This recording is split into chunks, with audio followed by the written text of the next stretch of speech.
Hello दोस्तों, study with अनु में मैं अनु आपका स्वागत करती हूँ। और आज है डे 16 यानी हमारा पूर्वावलोकन सीरीज में आज का हमारा दिन है 16वां। और 16वें दिन में आज का हमारा टॉपिक है राष्ट्रपति और आज का हमारा टारगेट भी राष्ट्रपति है।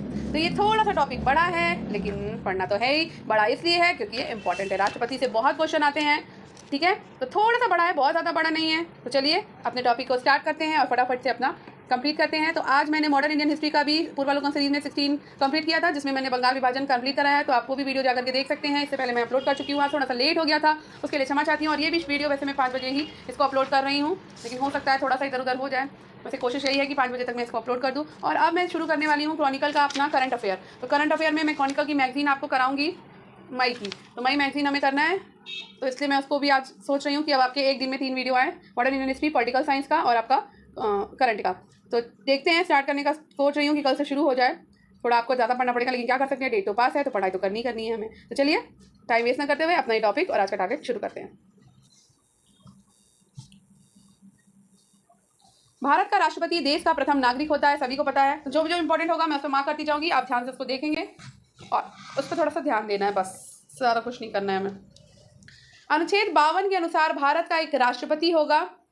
अनुच्छेद 53 के तहत संघ की समस्त कार्यपालिका शक्ति राष्ट्रपति में निहित है। तो आपको पता है कि हमारे पॉलिटिकल में सिर्फ और सिर्फ आर्टिकल ही इंपॉर्टेंट है, तो ये याद रखना है कि भारत का राष्ट्रपति किस में है, तो हमारे आर्टिकल नंबर 52 में है। ठीक है, संघ की समस्त कार्यपालिका शक्ति राष्ट्रपति में निहित है, ये कहता है अनुच्छेद 53। इस शक्ति का प्रयोग वो संविधान के अनुसार स्वयं या अपने अधीनस्थ अधिकारियों के द्वारा करेगा। अनुच्छेद 54 कहता है कि राष्ट्रपति का निर्वाचन एक निर्वाचक मंडल के द्वारा होता है। ठीक है, राष्ट्रपति के निर्वाचक मंडल में संसद के दोनों सदनों, राज्यसभा और लोकसभा के निर्वाचित सदस्य और राज्य विधानसभाओं के निर्वाचित सदस्य शामिल होते हैं। तो आपको समझ में आया कि सिर्फ और सिर्फ निर्वाचित सदस्य ही शामिल होते हैं, राज्यसभा के भी निर्वाचित, लोकसभा के भी निर्वाचित और राज्य विधानसभाओं के भी निर्वाचित सदस्य। 70वें संविधान संशोधन अधिनियम 1992 के द्वारा दिल्ली और पुडुचेरी विधानसभा के निर्वाचित सदस्यों को भी निर्वाचक मंडल में शामिल किया गया। राष्ट्रपति के निर्वाचक मंडल में जम्मू कश्मीर संघ राज्य क्षेत्र की विधानसभा के निर्वाचित सदस्यों को अभी शामिल नहीं किया गया है। हालांकि जम्मू कश्मीर राज्य के रूप में इसकी विधानसभा के निर्वाचित सदस्य निर्वाचक मंडल में शामिल थे।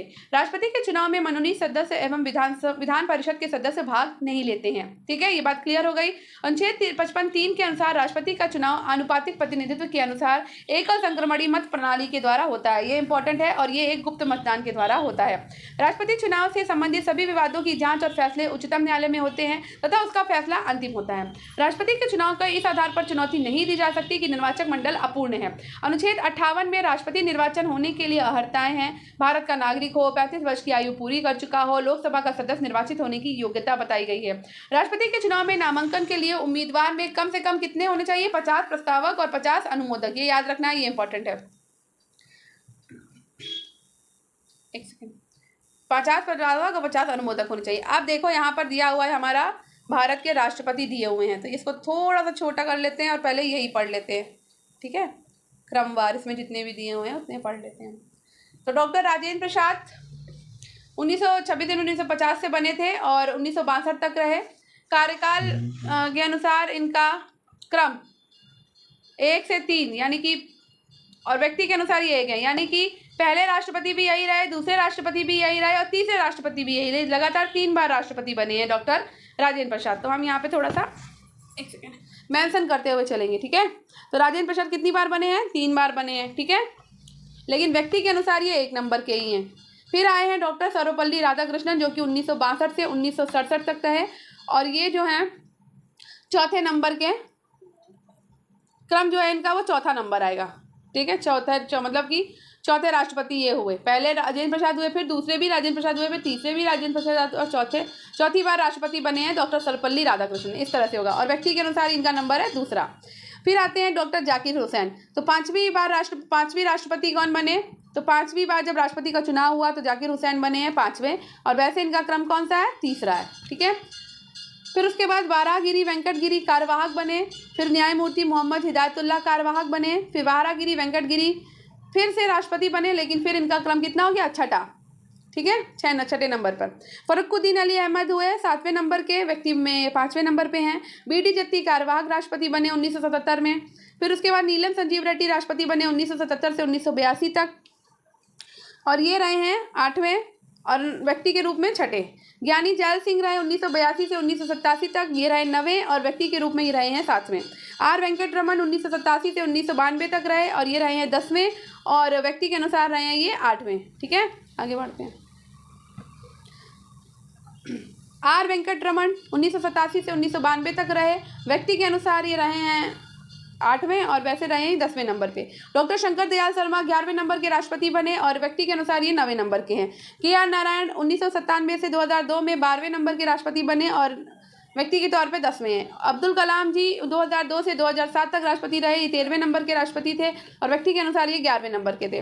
प्रतिभा पाटिल 2007 से 2012 तक राष्ट्रपति रही हैं और ये 14 नंबर की राष्ट्रपति थी और 12वें नंबर इनका व्यक्तिगत था। प्रणब मुखर्जी इसके बाद बने हैं 2012 से 2017 तक, ठीक है, 15वें नंबर के राष्ट्रपति रहे और व्यक्ति के तौर पर ये 13वें नंबर पे। उसके बाद बने हैं रामनाथ कोविंद 25 जुलाई 2017 से, ठीक है, तो अब तक तो भाई नहीं है। उसके बाद तो आपको भी पता है कि मोदी जी राष्ट्रपति, मोदी जी कह रही हूँ सॉरी क्या बोल रही हूँ, मोदी तो प्रधानमंत्री हैं भाई, प्रधानमंत्री नरेंद्र मोदी एक सेकंड, हंसी आ रही मुझे, अपने आप में जोक में पढ़ती चली जा रही हूँ।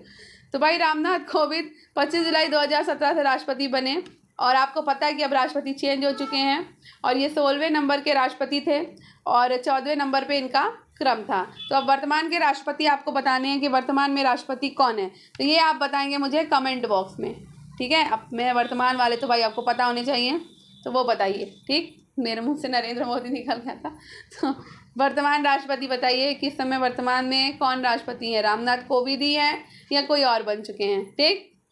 चलिए आगे बढ़ते हैं। अच्छा, मैं थोड़ा सा हिंट दे देती हूँ आपको कि वर्तमान में राष्ट्रपति कौन है, तो वो है एक लेडी, ठीक है। तो अब आप मुझे डेट बताएंगे पूरी कि वो कब राष्ट्रपति बनी है। अब इससे ज़्यादा हिंट नहीं देना है मुझे, ठीक है, तो आपको बताना है क्योंकि ये क्वेश्चन पक्का आएगा एग्जाम में। तो चलिए आगे बढ़ते हैं। जमानत राशि के रूप में 15,000 रुपये जमा करना होता है और यदि उम्मीदवार कुल डाले गए मतों का 1/6 भाग प्राप्त, देखो यहाँ पे ये इंपॉर्टेंट है कि राष्ट्रपति के लिए 15,000 रुपये जमा राशि चाहिए और 1/6 भाग प्राप्त करने में अगर असमर्थ रहा तो जमानत राशि क्या कर ली जाती है, जब्त कर ली जाती है। आर्टिकल 56 कहता है कि राष्ट्रपति की पदावधि पद ग्रहण की तारीख से 5 वर्ष तक होगी, इंपॉर्टेंट है। अनुच्छेद 56(1) का कहता है कि भारत का राष्ट्रपति अपना त्यागपत्र किसको देगा, उपराष्ट्रपति को देगा। उपराष्ट्रपति इसकी सूचना लोकसभा अध्यक्ष को तुरंत देता है, अनुच्छेद 56(2) के तहत, ठीक है। भारतीय संविधान का अनुच्छेद 57 राष्ट्रपति के पद के लिए किसी व्यक्ति के पुनर्निर्वाचन की पात्रता निर्धारित करता है, ठीक है। उसी के आधार पर ही तो पुनर्निर्वाचन हुआ है कितनी बार। 42वें संविधान संशोधन अधिनियम 1976 के तहत राष्ट्रपति के निर्वाचन में जनसंख्या से तात्पर्य 1971 की जनगणना के द्वारा निर्धारित जनसंख्या से है। 84वें संविधान संशोधन अधिनियम 2001 के द्वारा इसे 2026 के पश्चात की पहली जनगणना के सुसंगत आंकड़े प्रकाशित होने तक के लिए निर्धारित किया गया। अनुच्छेद 59(1) के अनुसार यदि संसद किसी सदन का या तो किसी राज्य के विधानमंडल के किसी सदन का कोई सदस्य राष्ट्रपति निर्वाचित हो जाता है तो ये समझा जाएगा कि उसने उस सदन में अपना स्थान राष्ट्रपति के रूप में अपने पद ग्रहण की तारीख से रिक्त कर दिया। अनुच्छेद 60 में राष्ट्रपति के द्वारा शपथ या प्रतिज्ञान का प्रारूप वर्णित है। भारत के राष्ट्रपति को शपथ भारत का मुख्य न्यायाधीश या उसकी अनुपस्थिति में उच्चतम न्यायालय का उपलब्ध ज्येष्ठतम न्यायाधीश दिलाता है। वर्तमान में राष्ट्रपति का वेतन 5 लाख रुपए प्रति माह है। राष्ट्रपति का वेतन भारत की संचित निधि से दिया जाता है। अनुच्छेद 56(1) ख के अनुसार राष्ट्रपति पर महाभियोग संविधान के अतिक्रमण के आधार पर चलाया जा सकता है। अनुच्छेद 61 में राष्ट्रपति पर महाभियोग की प्रक्रिया का उल्लेख है। तो देखो हमें होता है यहाँ इसमें इंपॉर्टेंट क्या है, इंपॉर्टेंट सारे आर्टिकल हैं, तो आर्टिकल ही हमें रटने हैं। आर्टिकल रट लिए तो आपको सब पूरा राष्ट्रपति पूरा रट जाएगा, ठीक है। तो आर्टिकल को लर्न करना पड़ेगा, आर्टिकल ऐसे याद नहीं होंगे, आर्टिकल को लर्न करना है, ठीक है। तो राष्ट्रपति पर महाभियोग की प्रक्रिया का उल्लेख है अनुच्छेद 61 में। अनुच्छेद 61(2) के अनुसार महाभियोग का आरोप तब तक नहीं लगाया जाएगा जब तक कि ऐसा आरोप लगाने की प्रस्तावना किसी ऐसे संकल्प में अंतर्विष्ट नहीं है जो कम से कम 14 दिन की ऐसी लिखित सूचना के दिए जाने के पश्चात प्रस्तावित किया गया हो। इस प्रकार 14 दिन की अग्रिम सूचना के साथ ही संकल्प पर सदन की कुल सदस्य संख्या के कम से कम 1/4 सदस्यों के हस्ताक्षर होने चाहिए। तो देखिए राष्ट्रपति पर महाभियोग तभी लगेगा जब आप 14 दिन पहले उसको सूचना देंगे। उसके अलावा कम से कम 1/4 सदस्यों के हस्ताक्षर होने चाहिए और उस सदन की कुल सदस्य संख्या के कम से कम 2/3 बहुमत के द्वारा ऐसा संकल्प पारित भी होना चाहिए। अनुच्छेद 65(2) के तहत अनुसार यदि राष्ट्रपति पद की रिक्त राष्ट्रपति की मृत्यु, पदत्याग या पद से हटाए जाने के कारण हुई है तो पद रिक्त को भरने के लिए निर्वाचन रिक्त होने की तारीख के पश्चात यथाशीघ्र और प्रत्येक दशा में 6 माह के बीतने से पहले क्या होगा, उनका पद भर लिया जाएगा। यदि मृत्यु, त्यागपत्र अथवा हटाए जाने की स्थिति में राष्ट्रपति का पद रिक्त हो तो पद का कार्यभार उपराष्ट्रपति संभालेगा। यदि किन्हीं कारणों से उपराष्ट्रपति भी नहीं है तो उच्चतम न्यायालय का मुख्य न्यायाधीश संभालेगा और अगर वो भी नहीं है तो वरिष्ठतम न्यायाधीश, न्यायालय का मुख्य न्यायाधीश या उसके ना रहने पर वरिष्ठतम न्यायाधीश राष्ट्रपति के कार्यों को संपादित करेगा। अनुच्छेद 77 के अनुसार भारत सरकार के समस्त कार्यपालिका कृत राष्ट्रपति के नाम से किए जाते हैं। अनुच्छेद 78 में राष्ट्रपति को जानकारी देने आदि के संबंध में प्रधानमंत्री के कर्तव्य वर्णित हैं। अनुच्छेद 86 में संसद के सदनों में अभिभाषण का और उनके संदेश भेजने का राष्ट्रपति का अधिकार वर्णित है। अनुच्छेद 87(1) के अनुसार राष्ट्रपति लोकसभा के लिए प्रत्येक आम चुनाव के बाद प्रथम सत्र के आरंभ में तथा प्रत्येक वर्ष के प्रथम सत्र के आरंभ में एक साथ संवेद संसद के दोनों सदनों में अभिभाषण करता है। प्रत्येक अनुच्छेद 108 के तहत राष्ट्रपति कुछ दशाओं में संसद के दोनों सदनों का संयुक्त अधिवेशन बुला लेता है। अनुच्छेद 111 के अंतर्गत प्रावधान है कि राष्ट्रपति संसद के दोनों सदनों के द्वारा पारित विधेयक पर स्वीकृति प्रदान करेगा या अपनी स्वीकृति रोक लेगा अथवा विधेयक धन विधेयक के अलावा को पुनर्विचार हेतु सदन को लौटा सकेगा। यदि विधेयक सदनों के द्वारा संशोधन सहित या उसके बिना फिर से पारित कर दिया जाता है और राष्ट्रपति के समक्ष पुनः प्रस्तुत किया जाता है तो राष्ट्रपति उस पर स्वीकृति नहीं रोकेगा। राष्ट्रपति धन विधेयक को पुनर्विचार हेतु नहीं लौटा सकता। वस्तुतः धन विधेयक सदन में राष्ट्रपति की पूर्व अनुमति से ही प्रस्तुत किए जाते हैं। राष्ट्रपति की स्वीकृति के बाद ही विधेयक कानून बनते हैं। अनुच्छेद 123 के तहत राष्ट्रपति को अध्यादेश जारी करने की शक्ति प्रदान की गई है। अनुच्छेद 72 के तहत भारत के राष्ट्रपति को क्षमादान की शक्ति प्रदान की गई है। अनुच्छेद 143 के तहत राष्ट्रपति को उच्चतम न्यायालय से परामर्श का अधिकार दिया गया है। अनुच्छेद 53(2) के तहत भारत का राष्ट्रपति तीनों सेनाओं थल सेना, वायुसेना, नौसेना का प्रधान सेनापति होता है। राष्ट्रपति राष्ट्र का प्रतिनिधित्व करता है परंतु राष्ट्र का नेतृत्व नहीं करता। किसी भौगोलिक क्षेत्र को अनुसूचित क्षेत्र घोषित करने का संवैधानिक अधिकार राष्ट्रपति के पास है। तो यहाँ पर हमारा फास्ट फॉरवर्ड में हमने अपने नोट्स कंप्लीट किए हैं और अब चलते हैं अपने पीवाईक्यू सॉल्व करने। तो पीवाईक्यू थोड़ा से लेंदी हैं, बहुत सारे हैं, तो हम जल्दी नहीं मचाएंगे, आराम से करेंगे, सारे पॉइंट देखते हुए करेंगे। तो चलिए फटाफट से अपने पीवाईक्यू भी करते हैं और पीवाईक्यू करने से हमें पता चलेगा कि हमें हमारा टॉपिक कितना तैयार है। ठीक है, तो चलिए पीवाईक्यू स्टार्ट करते हैं। तो पहला क्वेश्चन दिया है कि निम्नलिखित में से कौन भारतीय गणतंत्र का प्रमुख है। तो भारतीय गणतंत्र का प्रमुख है भारत का राष्ट्रपति। कौन है? भारत का राष्ट्रपति। नेक्स्ट, कथन पर विचार दीजिए भाई। तो कथन और कारण है, चलिए पढ़ते हैं। भारत का राष्ट्रपति ब्रिटिश राजा से भिन्न है। भारत के राष्ट्रपति का पद अमेरिका के राष्ट्रपति से मिलता हुआ है। तो बिल्कुल सही बात है कि भारत का जो राष्ट्रपति है वो ब्रिटिश राजा से भिन्न है, लेकिन अमेरिका के राष्ट्रपति से नहीं मिलता भाई। अमेरिका का राष्ट्रपति, तो देखिए भारत का राष्ट्रपति निर्वाचित होता है, ब्रिटेन का राजा वंशानुगत, अतः दोनों भिन्न है। तो ये बात बिल्कुल सही है। भारत का राष्ट्रपति नाम मात्र का प्रमुख है, जबकि अमेरिका का राष्ट्रपति क्या होता है? वास्तविक प्रमुख होता है। तो ये भी भिन्न ही है। ठीक है, तो ये सही है, आर गलत है। नेक्स्ट, संघीय कार्यपालिका का मुखिया भारत का राष्ट्रपति होता है। राष्ट्रपति की शक्तियों की कोई सीमा नहीं है।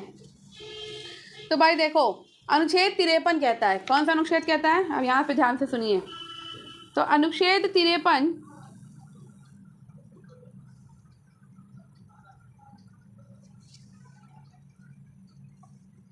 एक सेकेंड, अनुच्छेद 53 के तहत संघ की कार्यपालिका शक्ति किसमें निहित होती है? तो भाई राष्ट्रपति में निहित होती है। ठीक ठीक, तो भाई यहाँ पर क्या हो गया? यहाँ पे कथन ये सही हो गया कि संघीय कार्यपालिका का मुखिया कौन होता है? भारत का राष्ट्रपति होता है, क्योंकि अनुच्छेद 53 कहता है ये बात। ठीक, अब संघीय कार्यपालिका का मुखिया भारत का राष्ट्रपति होता है। अनुच्छेद 74(1), ठीक है, अब देखो अनुच्छेद कौन सा? 74(1). अनुच्छेद 74(1) के तहत राष्ट्रपति अपने कृत्यों का प्रयोग मंत्रिपरिषद की सलाह पे करता है। इस प्रकार आपका कारण क्या होगा?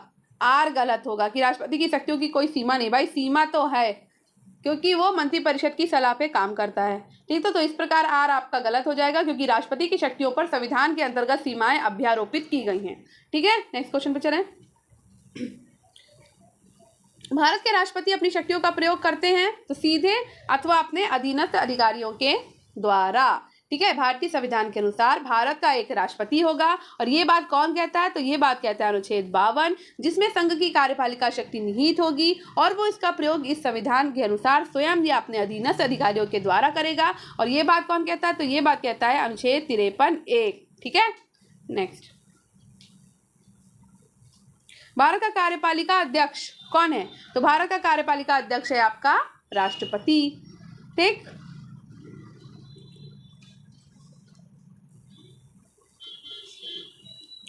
संविधान के निम्नलिखित अनुच्छेदों में से किस एक के अंतर्गत संघ की कार्यपालिका शक्ति राष्ट्रपति में निहित होती है? तो अभी हमने देखा था कि अनुच्छेद 53 में, ठीक है, अनुच्छेद 53 के तहत संघ की कार्यपालिका शक्ति किसमें निहित होती है?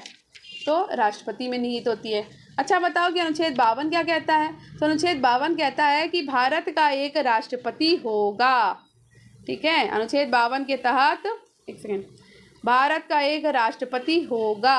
अनुच्छेद 53 कहता है कि संघ की समस्त कार्यपालिका शक्ति राष्ट्रपति में निहित होगी। और अनुच्छेद 54 क्या कहता है कि राष्ट्रपति का निर्वाचन एक निर्वाचक मंडल के द्वारा होगा। ये बात याद रखते हुए चलना है।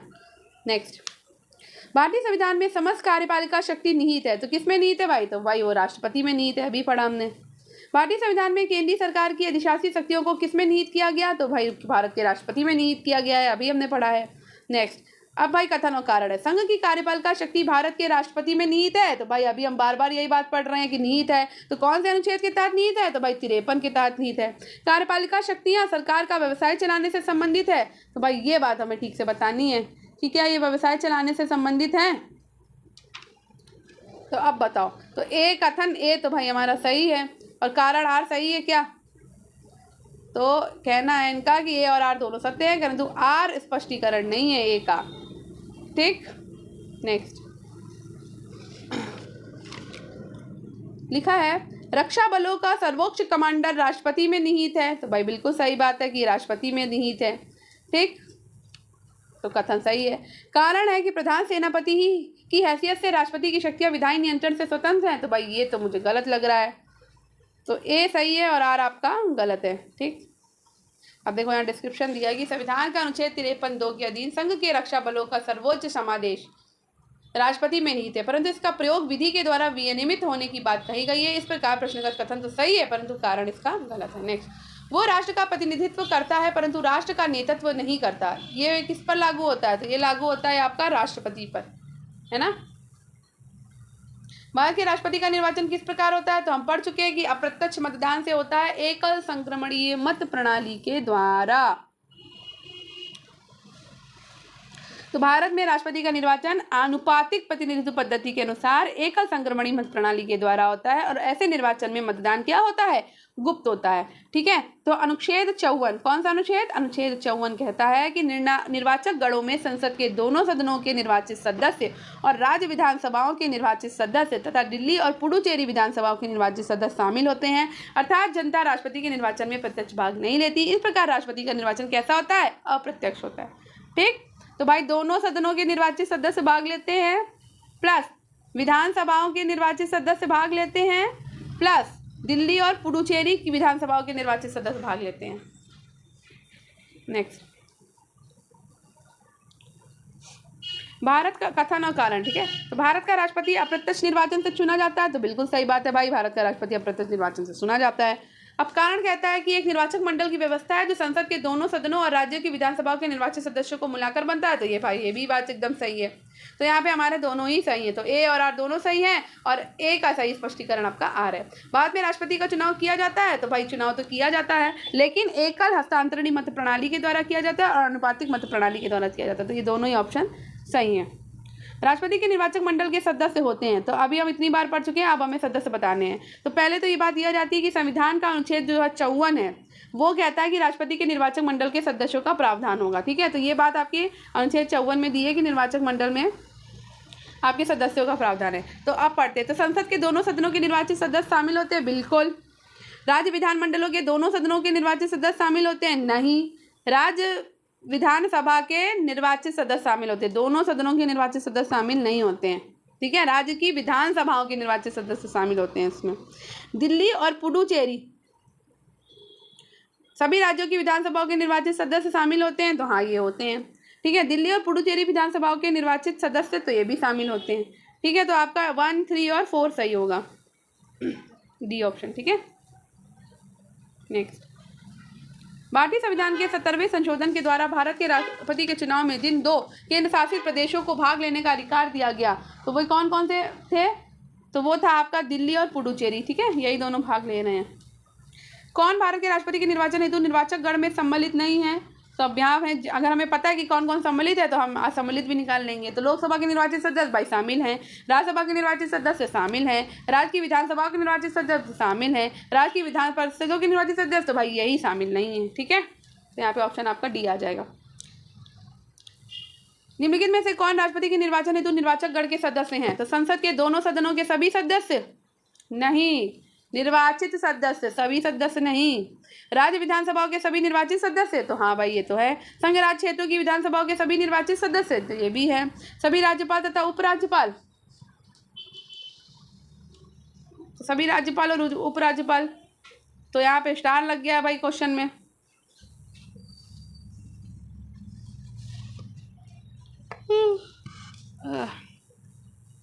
भारत के राष्ट्रपति के चुनाव मंडल में कौन कौन सम्मिलित होते हैं? तो राज्यसभा के सभी निर्वाचित सदस्य, लोकसभा के सभी निर्वाचित सदस्य, राज्य विधानसभाओं के सभी सदस्य नहीं होते, निर्वाचित सदस्य होते हैं। संसद के दोनों सदनों के सभी निर्वाचित सदस्य और राज्य विधानसभाओं के सभी निर्वाचित सदस्य, ठीक है। तो ये वाला सही होगा, ऑप्शन नंबर आपका डी, ठीक है, ये वाला। नेक्स्ट, भारत में राष्ट्रपति के चुनाव के लिए चुनाव मंडल के सदस्य होते हैं। चुनाव मंडल के सदस्य कौन कौन होते हैं?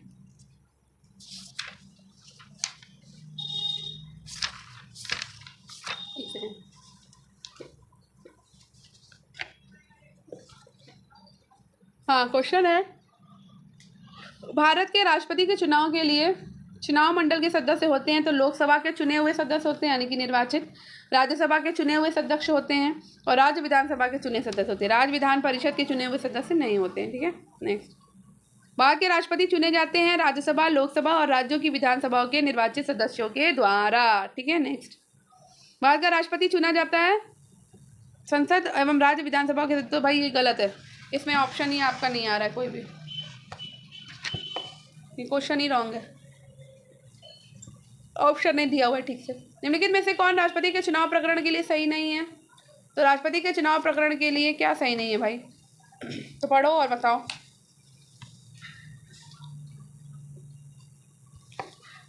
तो इसमें आपका आंसर होगा निर्वाचक मंडल के अपूर्ण होने के आधार पर राष्ट्रपति का चुनाव स्थगित किया जा सकता है।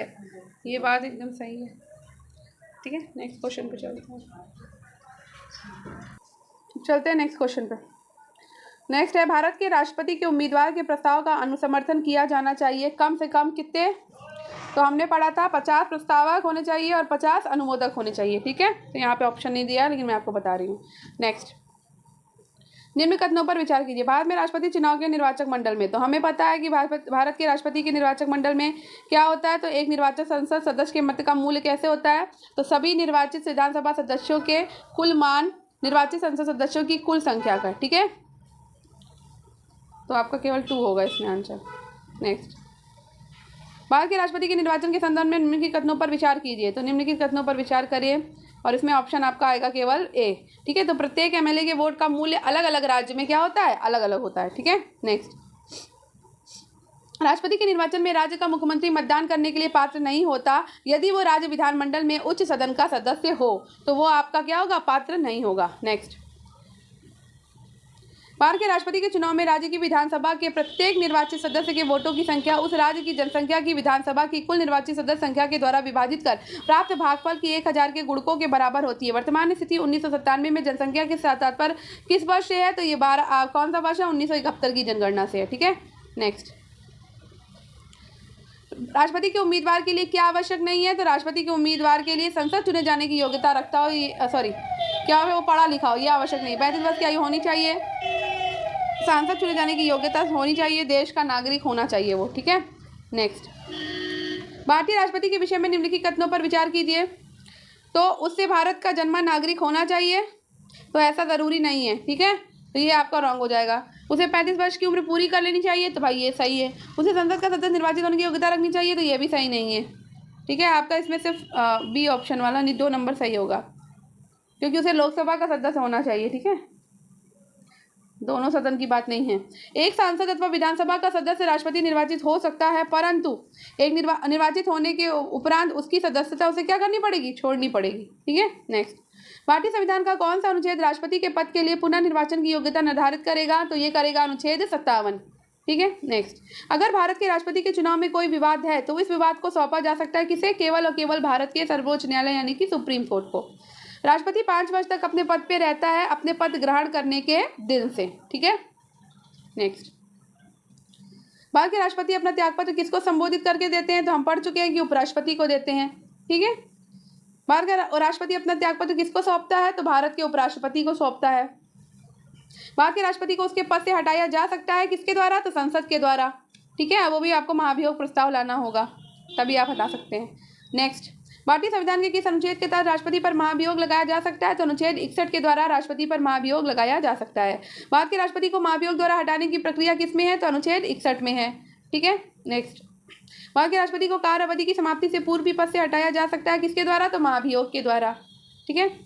राष्ट्रपति पर महाभियोग का आरोप संसद के किस सदन के द्वारा लगाया जा सकता है? तो यह आरोप लगाया जा सकता है संसद के किसी भी सदन के द्वारा। ठीक है। नेक्स्ट, भारतीय संविधान के निम्नलिखित अनुच्छेदों में से कौन सा भारतीय राष्ट्रपति के महाभियोग से संबंधित है? तो संबंधित है अनुच्छेद 61।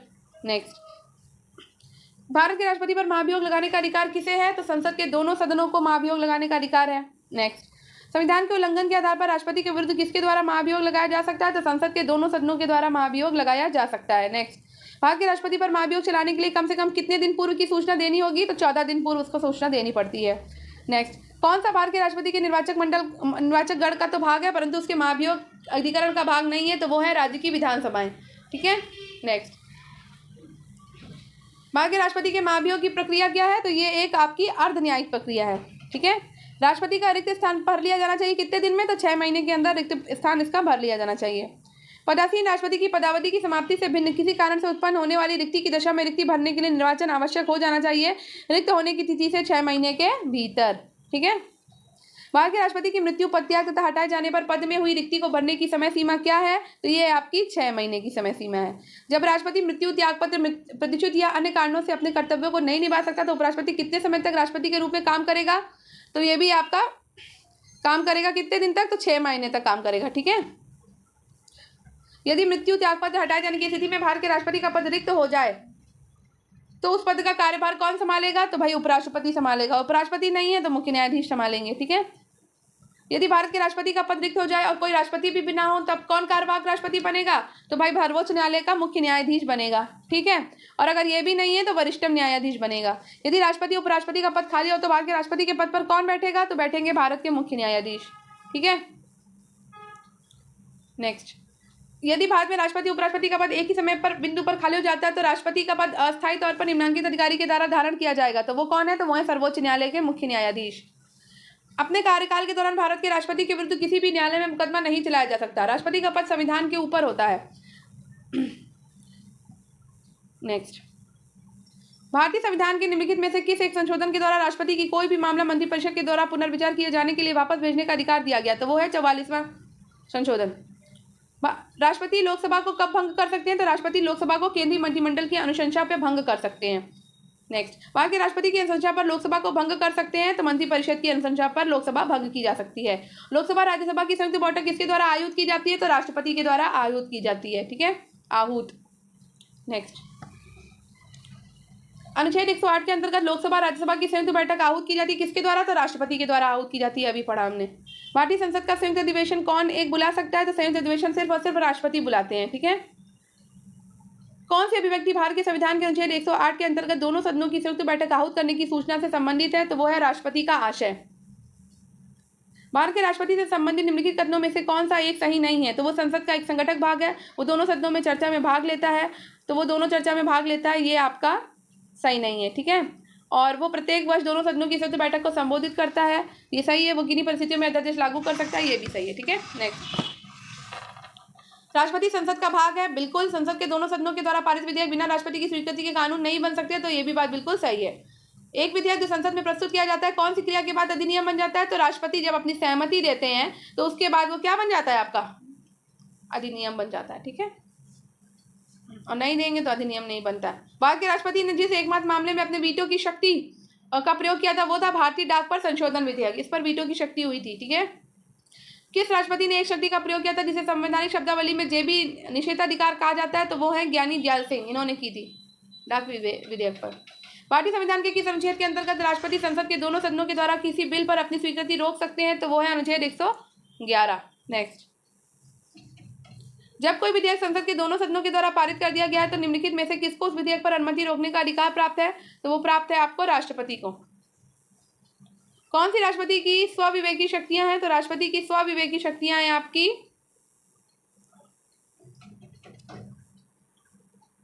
विधेयक को आपत्तियों सहित वापस भेजना, विधेयक को रोक कर रखना और क्षमा प्रदान करना। ठीक है। किस विषय पर राष्ट्रपति के लिए मंत्रिपरिषद से सलाह लेना आवश्यक नहीं है? तो भाई राजदूतों की नियुक्ति में तो भाई सलाह होगी, इस विधेयकों पर स्वीकृति देना इसमें नहीं है, इस पे जो है आपकी मंत्रिपरिषद से सलाह लेना जरूरी नहीं है। संविधान के अनुसार इनमें से राष्ट्रपति की विधायी शक्ति कौन सी है? तो अध्यादेश जारी करना राष्ट्रपति की विधायी शक्ति है। कौन सी राष्ट्रपति की स्वविवेकी शक्तियां हैं? तो राष्ट्रपति की स्वविवेकी शक्तियां हैं आपकी, देखो इसमें ई ऑप्शन सही है, 3, 6, 7 और 8। अब देख लो यहाँ पे 3, 6, 7, 8। ठीक है। किसी विधेयक को आपत्तियों सहित संसद के पास वापस भेजना, किसी विधेयक को रोक कर रखना, किसी विषय से संबंधित जानकारी के लिए प्रधानमंत्री से कहना और किसी परामर्श पर मंत्रिपरिषद से पुनर्विचार हेतु कहना। नेक्स्ट, जल्दी जल्दी करते हैं क्योंकि इसमें बहुत क्वेश्चन है। जब केंद्रीय मंत्रिमंडल ने 2002 में चुनावी सुधारों पर अध्यादेश बिना किसी बदलाव के उसे राष्ट्रपति को वापस भेजा, तब राष्ट्रपति ने भारतीय संविधान में कौन से अनुच्छेद के अंतर्गत उसे अपनी सहमति दी? तो अनुच्छेद 123 के अंतर्गत। ठीक है। अध्यादेश जारी करने की शक्ति किसमें है? 123 में है राष्ट्रपति की। और राज्यपाल की किसमें है? 213 में। ठीक है। नेक्स्ट, संविधान के किस अनुच्छेद के अंतर्गत भारत के राष्ट्रपति को अध्यादेश जारी करने की शक्ति है? तो अनुच्छेद 123 के अंतर्गत और राज्यपाल को 213 के अंतर्गत। ठीक है, याद रखना। भारत के संविधान के किस अनुच्छेद के अधीन भारत के राष्ट्रपति को अध्यादेश जारी करने की शक्ति प्राप्त है? तो अनुच्छेद 123 के तहत। नेक्स्ट, राष्ट्रपति के द्वारा जारी एक अध्यादेश संसद के सत्र शुरू होने के बाद कितने समय तक रखा जाना आवश्यक है? तो 6 सप्ताह तक रखा जाना आवश्यक है। किसकी नियुक्ति भारत के राष्ट्रपति के द्वारा की जाती है? तो वित्त आयोग के अध्यक्ष की और संघ राज्य क्षेत्र के मुख्यमंत्री की। राष्ट्रपति किसकी नियुक्ति करता है? तो भारत का महान्यायवादी, नियंत्रक, महालेखा परीक्षक और एक राज्य के राज्यपाल, उपरोक्त सभी की। भारत का राष्ट्रपति किसकी नियुक्ति नहीं करता है? तो उपराष्ट्रपति की नियुक्ति नहीं होती भाई, प्रधानमंत्री की होती है, राज्यपाल की होती है, मुख्य निर्वाचन आयोग की होती है। संविधान असाधारण परिस्थितियों में राष्ट्रपति को राज्यपाल के कर्तव्यों के निर्वहन हेतु बंद कर सकता है, अनुच्छेद 160 में। भारतीय संविधान भारत के राष्ट्रपति को अधिकार नहीं देता है कि राज्यों के मुख्यमंत्री की नियुक्ति का। ठीक है। भारतीय संविधान का कौन सा अनुच्छेद राष्ट्रपति को उच्चतम न्यायालय में परामर्श करने की शक्ति प्रदान करता है? तो यह अनुच्छेद 143 के अंतर्गत परामर्श करता है वो। भारत के राष्ट्रपति की शक्तियों के बारे में निम्नलिखित में से कौन एक सही नहीं है? तो राष्ट्रपति को सर्वोच्च न्यायालय के परामर्श को स्वीकार करना चाहिए, ये सही नहीं है। आपातकालीन शक्ति सही है, राज्यों में राष्ट्रपति शासन को आगे बढ़ाने की शक्ति भी सही है, और राष्ट्रपति सर्वोच्च न्यायालय के परामर्श को स्वीकार अथवा अस्वीकार कर सकता है, ये भी सही है। मैं थोड़ा सा फास्ट कर रही हूँ क्योंकि क्वेश्चन बहुत ज्यादा है इसमें और ज्यादातर क्वेश्चन रिपीट है। ठीक है। संविधान के अनुसार निम्नलिखित में से क्या शब्दशः भारत के राष्ट्रपति की शक्ति नहीं है? तो संसद के दोनों सदनों को संदेश भेजना। ठीक है। भारत के राष्ट्रपति को यह अधिकार नहीं प्राप्त है कि वो सर्वोच्च न्यायालय के न्यायाधीश को हटाए। ठीक है। वो क्षमादान दे सकता है, आपातकाल की घोषणा कर सकता है, अध्यादेश जारी कर सकता है, लेकिन न्यायाधीश को हटा नहीं सकता। राष्ट्रपति की क्षमा आदि की शक्ति एक क्या है? आपकी न्यायिक शक्ति है। ठीक है। राष्ट्रपति को क्षमा करने की शक्ति में क्या सम्मिलित नहीं है भाई? तो सम्मिलित नहीं है आपका 6 और 7। ठीक है। तो यहाँ पे देखते हैं, तो 6 भाई शामिल नहीं है और 7 शामिल नहीं। तो क्षमा शामिल है, परिहार शामिल है, प्रविलंबन शामिल है, लघुकरण शामिल है, विराम शामिल है, लेकिन रोक और निरंतरता शामिल नहीं है। निम्नलिखित में से किस प्रकार के प्राधिकार भारत के राष्ट्रपति को प्राप्त है? तो राष्ट्रपति को आपका औपचारिक, सेक्युलर और विधिक अधिकार प्राप्त है और संवैधानिक और नाम मात्र अधिकार उनको प्राप्त है। भारतीय संविधान के अनुसार भारत के राष्ट्रपति का ये कर्तव्य है कि वे निम्नलिखित में से किसको संसद के पटल पर रखवाए? तो संसद के पटल पर रखवाएगा संघ वित्त आयोग की सिफारिश को, नियंत्रक महालेखा परीक्षक के प्रतिवेदन को, राष्ट्रीय अनुसूचित जाति आयोग के प्रतिवेदन को।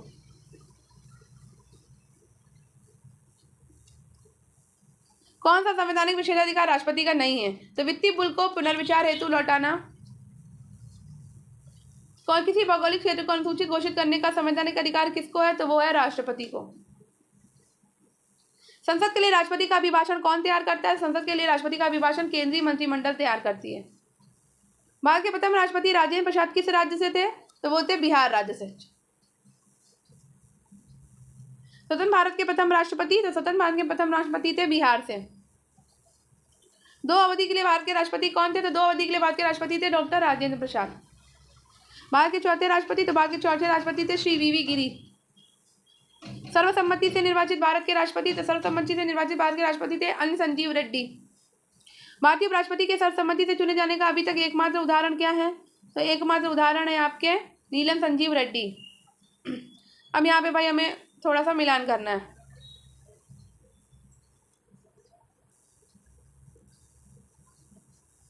तो फरुखुद्दीन अली अहमद 1974 से 1970, एन संजीव रेड्डी 1970 से 1982, जाकिर हुसैन 1967 से 1969 और बीबी गिरी 1969 से 1974। नेक्स्ट, कौन राष्ट्रपति होने से पूर्व भारत के उपराष्ट्रपति पद पर आसीन नहीं है? तो नीलम संजीव रेड्डी।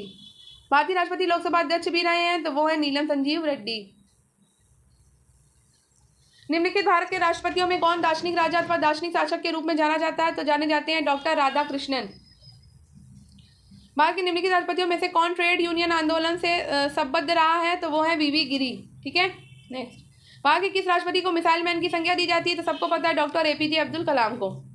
भारत के निम्न मुख्य न्यायाधीशों में से किस एक ने राष्ट्रपति के रूप में काम किया था? तो जस्टिस एम हिदायतुल्लाह ने राष्ट्रपति के रूप में काम किया था। नेक्स्ट, कौन असंगत है? तो राजेंद्र प्रसाद, राधाकृष्णन, जाकिर हुसैन आपके संगत हैं, क्योंकि वो सब राष्ट्रपति थे, लेकिन जवाहरलाल नेहरू आपके प्रधानमंत्री थे। प्रतिभा पाटिल का भारतीय गणतंत्र के राष्ट्रपति के रूप में कौन सा क्रम रहा है? तो हमने देखा था कि उनका 12वां क्रम रहा है। ठीक है, भारत के पूर्व राष्ट्रपतियों में कौन बिहार का राज्यपाल रह चुका है? तो जाकिर हुसैन बिहार के राज्यपाल रह चुके हैं।